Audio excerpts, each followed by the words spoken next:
Thank you very much, Daktari. We would not want to let you go, but we want to introduce our other guests in the course of this particular programming. We'll be coming back to you with recommendations going forward in regard to our conversation. Introducing my second guest this morning is none other than Robert Omwa, who is a teacher at Goose Secondary School in Kisumu County. Good morning, sir. Thank you for joining us this morning. Good morning. Glad to have me, and thank you so much. Now, what is your take in regard to what is seemingly becoming, our reality is that now schools are slowly becoming the epicenters of COVID-19. Just this week, 52 boys tested positive for COVID-19 in Busia. To start with, I want to remind us that we are in an unprecedented time. And nobody expected this, and we are learning in the process. So I would like to just encourage us to move through the process with a lot of consultations. We may not have somebody to put the blame on, but mine is to welcome the stakeholders, that is the parents, the media fraternity, and the teachers, to hold hands and just ensure that we go through this process seamlessly. The fact that children are back in school is actually worrying, but there is nothing much that we can do, because as the government says, they are safer in school. And I like what Dr. has said, that if we leave them at home, we are aware to the fact that as Beacon Teachers Africa, that this year alone we've received over 300 cases of girls getting pregnant because of the not being in school. So the repercussions of that to the economy and to the future development of these learners, compared to them being in school, is grave. So being in school, as the minister says, is safer for these learners. So it's not easy, but a decision has to be made, and I want to appreciate our president and the government for reaching this decision. And as teachers, we have a responsibility to also play our part, and we have to agree that it's not easy.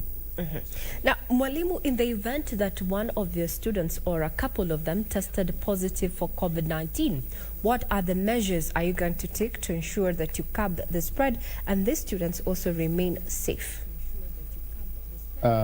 Basically, that is a situation that we are praying and hoping we don't find ourselves in.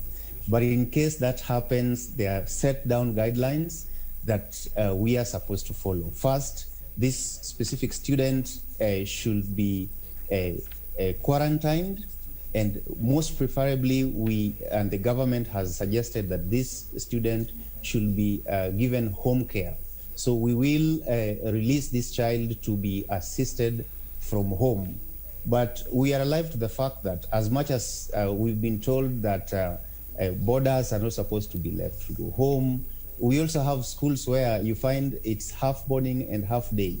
So you find we have learners coming from home, and we have learners that are within the school institution. So it's a delicate balance. But in case that happens, the school administration will try as much as possible to have these learners put in a certain room. But we are also having questions, because we are also being told that the learner being taken to the hospital should be accompanied by a teacher or some. But remember, teachers are not having the people. So if you accompany a sick child to hospital and you come back, you are not sure whether you are also safe or not. So there are gray areas, I would say, but we just have to do the little we can do. But I'm so much impressed by the report we are receiving from our viewers that in most schools, the schools have tried to put on hand washing points. The students are actually putting on their masks. I'm actually impressed seeing learners even on the road putting on masks while adults have their masks on. So the students are doing an impressive work in terms of following the procedures in washing hands, social distancing, and I believe our learners are safe in school. And Now, we're going Mwalimu, to survive these this. are not definitely, thank you very much for that, these are not normal times. We're dealing with something that no one had actually prepared for.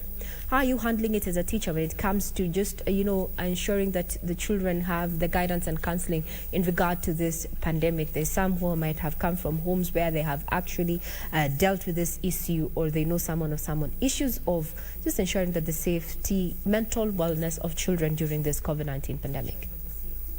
Thank you so much for that question. You saw me smile when you asked that question because it is very close to my heart. You remember a few months before we opened school, the government had started a program called a CBL, that was community-based learning. Something happened and it had to be stopped. If you remember very well, that program was huge on having learners meet their teachers, but they were not to largely teach the curriculum. That program basically was to help teachers, help learners to navigate the issues of mental health skills. And when it failed, we had to now move into schools. And my call, before I even move on with that question, is that we should not forget that beautiful idea that we had then. We could not do it outside school. Now that we are in school, personally, what I'm doing, and in my school, which is GU Secondary in Nyakach Sub-County, under the leadership of my principal, Mr. Otiaro, we have put sessions every Wednesday where we are meeting students and we are just talking to them. And we've realized that students have come from home with a lot of issues. And not only students, and we should be alive to this fact that even teachers should be retooled.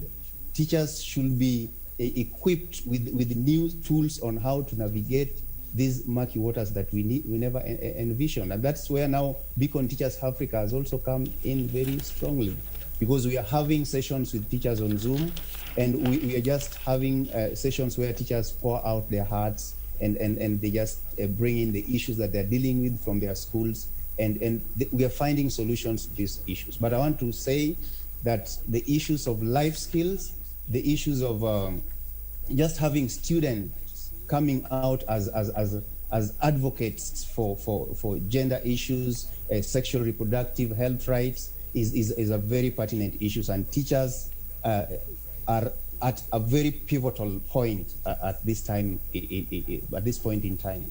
And I want to call upon all teachers who are listening to me this time that we will have to go out of the way.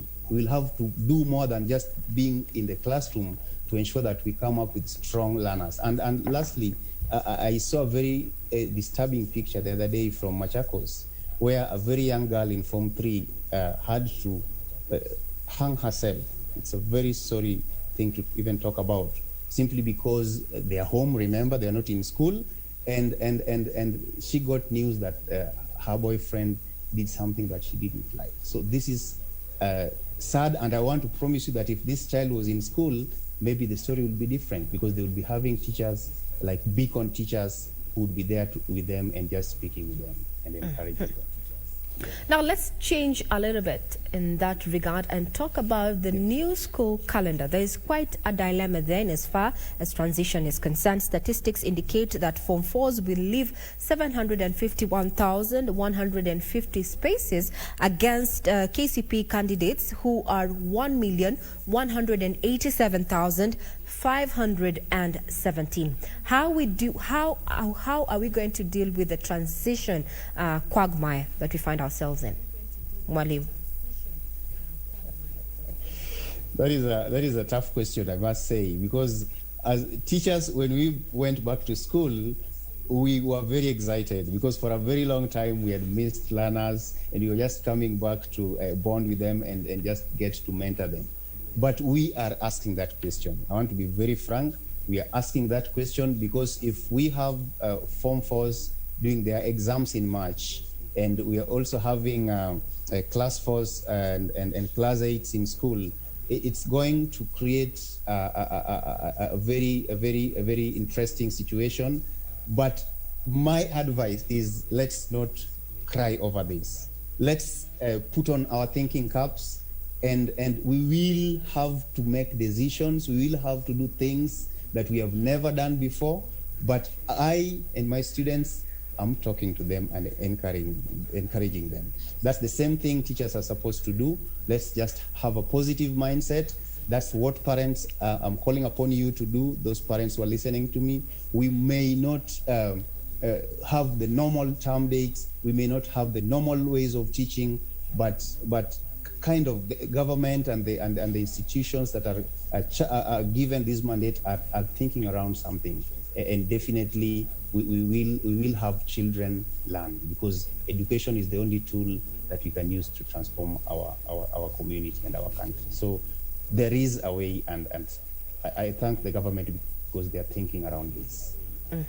Mwalimu Robert Omwa from GU Secondary School there in Kisumu County. Thank you for your feedback. Thank you for weighing in this conversation. Just out of curiosity, before we let you go, as we wind up, we'd want to know what subjects that you teach there. And I like what you have said about wearing our thinking caps. And if you've just tuned in, the issue of wearing a thinking cap is about the current transition dilemma that we will find ourselves given the new school dates that were announced by President Uhuru Kenyatta yesterday in his address, because the current numbers stand that Form 4s will leave only 751,150 space.